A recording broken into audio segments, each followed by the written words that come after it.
अस्सलाम वालेकुम। Articular cartilage एक स्मूथ और शाइनी टिश्यू होता है जो जॉइंट्स में मौजूद हमारी बोन्स की एंड सर्फेसेस को कवर किया होता है। इस कार्टिलेज का फंक्शन हमारी बोन्स को मूवमेंट के दौरान फ्रिक्शन से बचाना और शॉक को एब्जॉर्ब करना होता है। कार्टिलेज की प्रेजेंस की वजह से दो बोन्स मूवमेंट के दौरान आसानी से स्लाइड कर पाती हैं और आपस में रगड़ नहीं खाती, जिसकी वजह से बोन्स डैमेज होने से बची रहती हैं। लेकिन अगर किसी वजह से जॉइंट में मौजूद कार्टिलेज डैमेज हो जाए तो फिर बोन्स आपस में टकराना शुरू कर देती हैं, जिससे जॉइंट्स में मूवमेंट भी कम हो जाती है और शदीद दर्द भी होने लगता है। जैसा कि आपको पता होगा कि कार्टिलेज टिश्यू के अंदर ब्लड वेसल्स मौजूद नहीं होती, जिसकी वजह से कार्टिलेज जल्दी से रिपेयर नहीं हो पाता। इसलिए डैमेज कार्टिलेज को बाज़ दफ़ा सर्जिकल प्रोसीजर से हील करवाया जाता है। कार्टिलेज के हीलिंग के इस प्रोसेस को कार्टिलेज रिस्टोरेशन कहा जाता है। Causes of cartilage damage. Cartilage damage होने की वजूहात में एक्सीडेंट, फॉल, स्पोर्ट इंजरी या किसी इन्फेक्शन के बायस कार्टिलेज का डीजनरेट होना शामिल है। डायग्नोसिस। आमतौर पर जब कार्टिलेज डैमेज होता है तो उस डैमेज का हमें पता नहीं लग पाता, क्योंकि कार्टिलेज के अंदर ब्लड वेसल्स और नर्व्स मौजूद नहीं होती जिससे पेन या स्वेलिंग देखने को मिले। लेकिन अगर कार्टिलेज डैमेज होने के बाद बोन को एक्सपोज कर दे तो फिर पेन और स्वेलिंग हो सकती है, जिसे फिजिकल एग्जामिनेशन के ज़रिए देखा जा सकता है। इसके अलावा अगर कार्टिलेज डैमेज हो तो बोन अलाइनमेंट भी टेढ़ी हो सकती है, जो कि एक और साइन होता है कार्टिलेज के डैमेज होने का। लेकिन जैसा कि मैंने आपको बताया कि ज़्यादातर केसेस में कार्टिलेज डैमेज फिजिकल एग्जामिनेशन या साइंस की बेस पर डिटेक्ट नहीं हो पाता, इसलिए डैमेज कार्टिलेज को डिटेक्ट करने के लिए कुछ और टेक्निक्स की भी हेल्प ली जाती है, जैसा कि MRI, आर्थ्रोस्कोपी या एक्सरे वगैरह। MRI, एक्सरे और आर्थ्रोस्कोपी की वीडियोस हमने बना रखी हैं, जिसका लिंक मैं आपको डिस्क्रिप्शन में दे दूंगा। ट्रीटमेंट। जब कार्टिलेज डैमेज डायग्नोज हो जाता है तो उसे ट्रीट करने के लिए डिफरेंट टेक्निक्स यूज़ की जा सकती हैं, जैसा कि micro fracture, drilling, autologous chondrocyte implantation, osteochondral autograft transplantation and osteochondral allograft transplantation.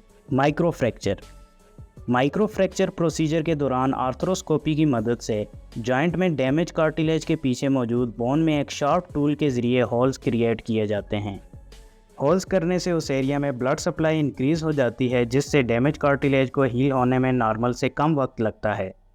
जहां आपके जहन में एक सवाल आया होगा कि जब कार्टिलेज के अंदर ब्लड वेसल्स नहीं होती तो बोन्स में होल करने का कार्टिलेज को क्या फ़ायदा होना है।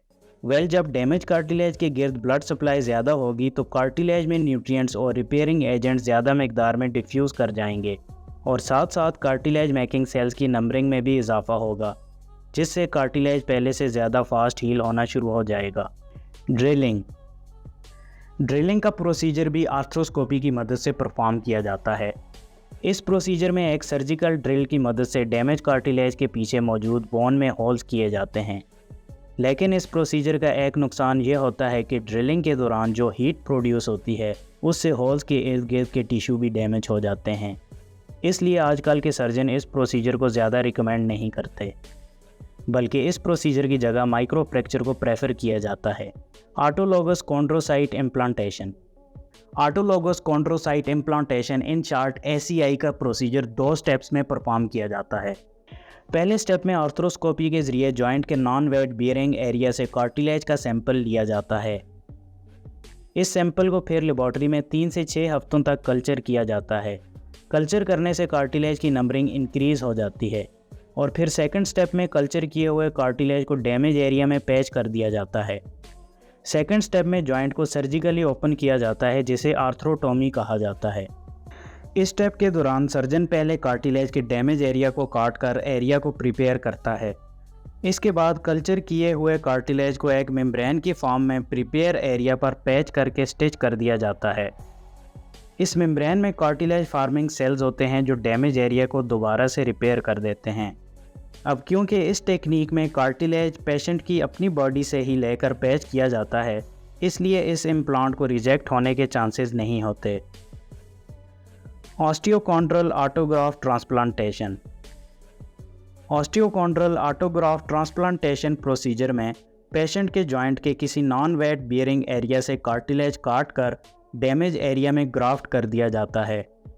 यह प्रोसीजर स्मॉलर कार्टिलेज डिफेक्ट्स को ट्रीट करने के लिए यूज़ किया जाता है और इस प्रोसीजर को ज़्यादातर आर्थ्रोस्कोपी के ज़रिए ही परफॉर्म किया जाता है। ऑस्टियोकॉन्ड्रल एलोग्राफ्ट ट्रांसप्लांटेशन। ऑस्टियोकॉन्ड्रल एलोग्राफ्ट ट्रांसप्लांटेशन का प्रोसीजर ऐसे पेशेंट्स में परफॉर्म किया जाता है जिनका कार्टिलेज डिफेक्ट ज़्यादा बड़े एरिया पर हो। इस प्रोसीजर में सबसे पहले किसी डिसीज्ड डोनर से कार्टिलेज का पीस मैच करके लिया जाता है और फिर पेशेंट के जॉइंट में ओपन कट लगाकर डैमेज कार्टिलेज को रिमूव कर दिया जाता है और फिर उस जगह पर डोनर का कार्टिलेज लोकेशन के हिसाब से काट कर पैच कर दिया जाता है। सर्जरी कंप्लीट होने के बाद कट को स्टिच कर दिया जाता है और ड्रेसिंग लगा दी जाती है। इस प्रोसीजर में क्योंकि कार्टिलेज किसी और इंसान की बॉडी से लिया होता है, इसलिए इस कार्टिलेज के रिजेक्ट होने के चांसेस भी बढ़ जाते हैं। Risk and complications.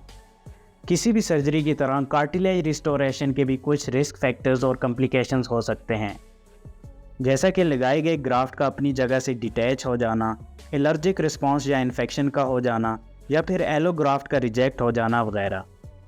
In risk के अलावा कुछ और रिस्क भी ऑर्थोपेडिक सर्जरी के हवाले से हो सकते हैं, जैसा कि ऑपरेशन के बाद ब्लीडिंग का होते रहना, जॉइंट में स्टिफनेस का आ जाना, किसी नर्व या वेसल का इंजर हो जाना या डीप वेन थ्रोम्बोसिस का होना।